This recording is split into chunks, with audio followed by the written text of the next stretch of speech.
Halo teman-teman, sudahkah kamu tahu tentang jenis penyakit tidak menular dan penyakit menular? Lalu, bagaimana penanganan dan pencegahannya agar kalian tidak terkena penyakit tersebut? Yuk, mari disimak. Kita bahas satu persatu ya.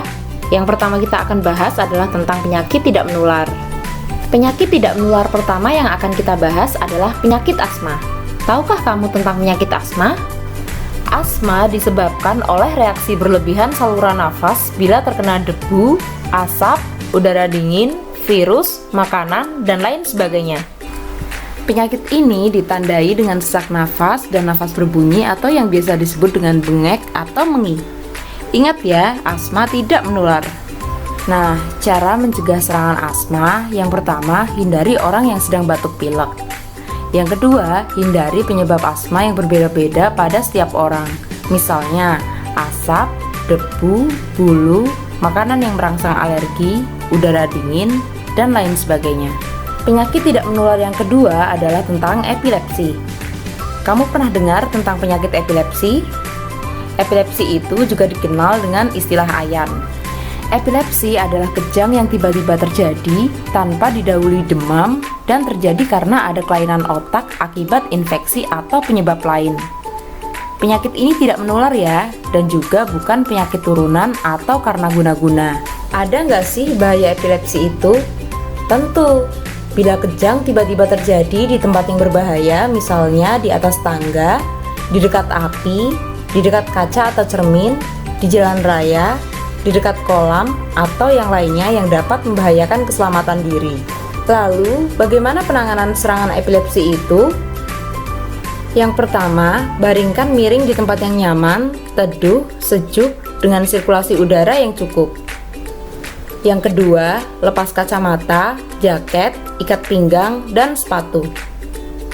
Yang ketiga, bersihkan rongga mulut dari makanan, permen, dan lain sebagainya yang bisa membuat tersedak. Lalu yang keempat, tunggu sampai sadar kembali. Yang kelima, jangan diberi minum apapun sebelum benar-benar sadar karena bisa tersedak. Yang terakhir, ganjal gigi dengan sendok agar lidah tidak tergigit. Penyakit tidak menular yang ketiga adalah tentang diabetes mellitus tipe 1. Pernahkah kamu dengar tentang penyakit diabetes mellitus atau yang lebih sering dikenal dengan kencing manis? Diabetes mellitus tipe 1 ini adalah penyakit yang disebabkan kurangnya atau tidak adanya hormon insulin dalam tubuh seseorang sehingga kadar gula darah dalam tubuhnya meningkat. Tanda dan gejalanya adalah banyak minum, banyak makan, sering kencing terutama di malam hari yaitu lebih dari 4 kali, dan sering lapar. Nah, itu tadi beberapa pembahasan tentang penyakit tidak menular. Pembahasan berikutnya adalah tentang penyakit menular. Simak ya teman-teman. Akhir-akhir ini kita sering dihantui dengan coronavirus atau yang lebih sering kita dengar dengan COVID-19. Yuk kita cari tahu lebih banyak tentang COVID-19. Coronavirus Disease 2019 atau COVID-19 adalah penyakit saluran nafas yang disebabkan oleh virus corona jenis baru yang belum pernah teridentifikasi sebelumnya pada manusia. COVID-19 ini dapat mengenai siapa saja tanpa memandang usia, jenis kelamin, dan lain-lain. Tanda gejala COVID-19 pada anak sulit dibedakan dari penyakit saluran nafas akibat penyebab lainnya. Gejalanya dapat berupa batuk pilek dengan atau tanpa demam yang umumnya bersifat ringan dan akan sembuh sendiri. Penyakit saluran pernafasan ini menjadi berbahaya jika menyerang paru-paru, yaitu akan menjadi radang paru-paru yang disebut dengan pneumonia. Gejala pneumonia adalah demam, batuk, kesulitan bernafas yang ditandai dengan nafas cepat dan sesak nafas. Langkah-langkah pencegahan agar kita tidak tertular virus yang tidak terlihat ini adalah: yang pertama, stay at home atau tetap tinggal di rumah saja jika tidak ada keperluan yang mendesak. Jika terpaksa keluar rumah, pakailah alat pelindung diri, tetap perhatikan untuk jaga jarak dengan orang lain, menghindari kerumunan, dan segera mandi, cuci rambut, serta mengganti baju setelah kita kembali ke rumah. Yang kedua, pakai masker ya teman-teman.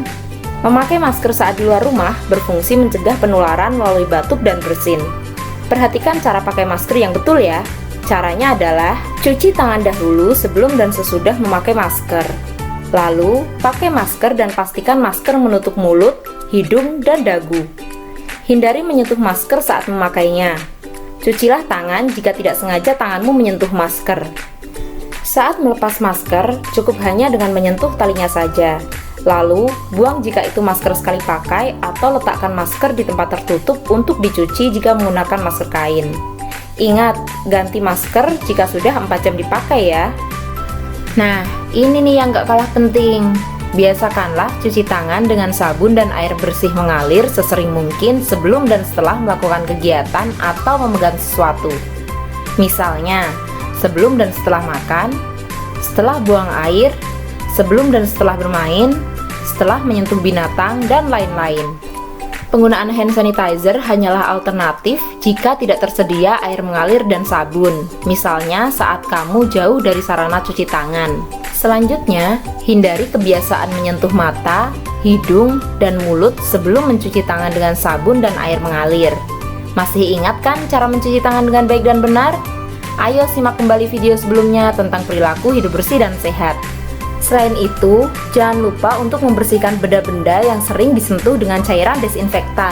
Misalkan, mainanmu, gagang pintu, atau perabot yang ada di rumah lainnya. Lakukan etika bersin dan batuk saat kamu merasa ingin bersin atau batuk, apalagi jika terdapat orang lain di sekitarmu. Caranya, tutup mulut kamu menggunakan siku tangan atau tisu pada saat ingin bersin atau batuk. Jangan lupa buang tisu di tempat sampah ya. Nah, itu dia penjelasan untuk COVID-19 ya guys. Tetap waspada ya. Selanjutnya, kita akan membahas tentang flu burung yang gejalanya hampir sama dengan COVID-19. Flu burung atau avian influenza adalah penyakit yang disebabkan oleh virus influenza tipe H5N1. Penyakit ini menular dari burung atau unggas ke burung dan juga dapat menular dari burung ke manusia.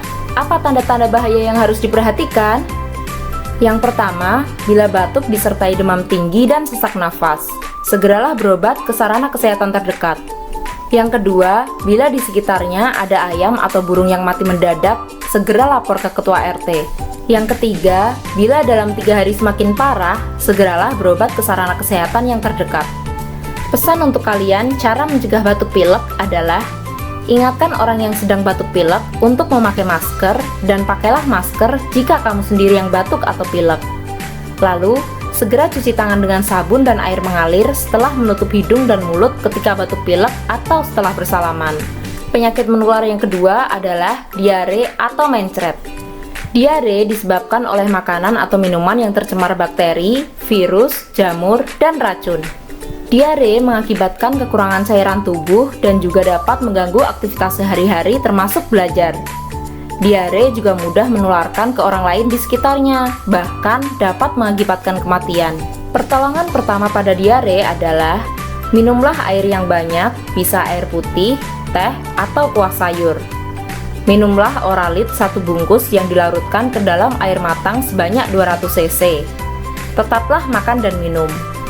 Hindari makanan yang dapat memperparah diare dan istirahatlah yang cukup. Selain itu, minumlah obat yang diberikan oleh petugas kesehatan sesuai dengan petunjuk.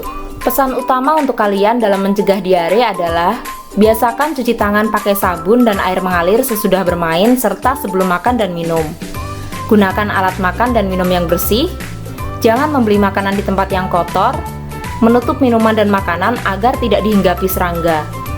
Penyakit menular yang ketiga adalah cacingan. Cacingan adalah penyakit yang disebabkan oleh cacing yang ditularkan melalui tanah. Kita bisa tertular cacingan jika kita tidak menggunakan alas kaki atau bila kita memakan makanan yang tercemar oleh telur cacing. Biasanya, anak yang cacingan badannya kurus, perutnya buncit, rambut merah, tipis, jarang dan kusam, mata belekan, dan malas belajar. Pencegahan penyakit cacingan adalah memakai alas kaki jika bermain di luar rumah, biasakan cuci tangan pakai sabun setelah beraktivitas, cuci makanan sebelum diolah, dan memotong kuku seminggu sekali. Oh iya, hindari kebiasaan menggigit kuku ya. Penyakit menular keempat adalah penyakit kulit. Penyakit kulit yang menular disebabkan karena kamu kurang menjaga kebersihan kulit tubuhmu, termasuk kulit kepala yang harus dijaga kebersihannya dengan keramas minimal 2 kali seminggu untuk menghindari munculnya kuman dan kutu. Penyakit kulit bisa menimbulkan gatal dan perih, meninggalkan bekas yang luas, dan bisa menular ke orang lain di sekitar kita. Cara mencegah penyakit kulit adalah yang pertama, biasakan mandi minimal 2 kali sehari dengan sabun dan air bersih. Yang kedua, biasakan keramas minimal 2 kali seminggu. Yang ketiga, bilas badan dan rambut hingga bersih agar tidak ada sabun atau shampoo yang tersisa. Lalu yang terakhir, ganti pakaian dalam dan celana dalam 2 kali sehari. Penyakit menular yang kelima adalah demam berdarah dengue. Penyakit ini disebabkan oleh virus yang ditularkan oleh nyamuk yang menggigit pada pagi dan sore hari. Nyamuk yang menularkan demam berdarah dengue adalah Aedes aegypti yang ciri-cirinya berwarna hitam dengan loreng putih atau belang-belang berwarna putih di sekujur tubuh nyamuk, bisa terbang hingga jarak 100 meter dari tempat menetas. Nyamuk betina menghisap darah di pagi hari dan di sore hari, senang hinggap di tempat gelap dan benda bergantung di dalam rumah, hidup di lingkungan rumah, bangunan, serta gedung. Yang harus diingat untuk mencegah penularan penyakit demam berdarah dengue adalah mengenakan pakaian lengan dan celana panjang, jangan menggantungkan pakaian, handuk, dan lain-lain di belakang pintu, lakukan 3M+, menguras tempat penyimpanan air, menutup tempat penampungan air, mendaur ulang atau memanfaatkan kembali barang yang tidak terpakai, hindari gigitan nyamuk dengan menggunakan obat nyamuk oles atau menggunakan kelambu. Tempat yang biasa dijadikan bertelur atau berkembang biak adalah tempat yang tergenang air bersih dalam waktu yang lama, seperti bak mandi, vas bunga, kaleng bekas, pecahan botol, penampungan air, lubang WC, talang air, dan lain sebagainya. Air kotor seperti got, air keruh, air empang, genangan yang berhubungan langsung dengan tanah bukanlah tempat yang cocok bagi Aedes aegypti untuk bertelur. Teman-teman jangan lupa untuk selalu memeriksa ada atau tidak jentik nyamuk di daerah sekitarmu. Jentik-jentik asalnya dari telur nyamuk yang akan menjadi nyamuk dewasa dan bisa menularkan penyakit. Penyakit lain yang juga ditularkan oleh nyamuk adalah malaria, kaki gajah, dan cikungunya. Oleh karena itu, perhatikan selalu lingkunganmu dan selalu periksa apakah ada jentik nyamuk atau tidak supaya kamu terhindar dari penyakit-penyakit itu. Nah, itu tadi teman-teman, beberapa penjelasan tentang macam-macam penyakit menular ataupun tidak menular yang harus kalian pahami. Jangan lupa untuk menjaga kebersihan diri dan lingkungan ya, agar kalian bisa terhindar dari penyakit-penyakit tersebut. Nantikan video selanjutnya dari kami ya. Pembahasan di video selanjutnya akan lebih seru loh. Sekian dari kami, semoga bermanfaat untuk kita semua. Sampai jumpa. Dah.